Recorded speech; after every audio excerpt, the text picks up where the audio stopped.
ప్రతి నవ్వు నిజం కాదు. ప్రతిసారి నవ్వుతూ దగ్గర అయ్యే వాళ్ళందరూ మన కోసం కాదు. కొంతమంది మనల్ని అర్థం చేసుకోవడానికి కాదు, తెలుసుకోవడానికి దగ్గరవుతారు. మన బలహీనతలు, మన లోపాలు, మన గాయాలు తెలుసుకుని అదే ఒకరోజు మనపై ఉపయోగిస్తారు. అందుకే హరివిల్లులా నవ్వే ముఖాలను చూసి వెంటనే నమ్మొద్దు. నిజమైన మనిషి నీ దగ్గరకు రావడానికి నీ అప్రూవల్ కోసం కాచుంటాడు. ఫేక్ వ్యక్తి మాత్రం నీ జీవితం లోపలికి వచ్చేందుకు షార్ట్కట్స్ వెతుకుతాడు. మాటలు పూల్లా ఉంటాయి కానీ మనసు మాత్రం ముళ్ళలా ఉండొచ్చు. నువ్వు చెడు అనుభవం ఎదుర్కొంటే అది నువ్వు తప్పు చేసినందుకే కాదు, నువ్వు మంచివాడివి, మంచిదివి కాబట్టి నవ్వులను చూసి తీర్పు ఇవ్వొద్దు. మనసులను చూసి వాల్యూ ఇవ్వు.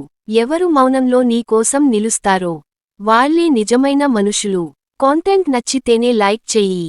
నిజంగా ఫీల్ అయితేనే షేర్ చెయ్యి. లేకపోతే ఈ వీడియో మళ్ళీ నీకు కనిపించకపోవచ్చు. నీ సపోర్ట్ ఒక్క క్లిక్ కాకపోవచ్చు, కానీ ఒక క్రియేటర్కి చాలా పెద్ద మోటివేషన్.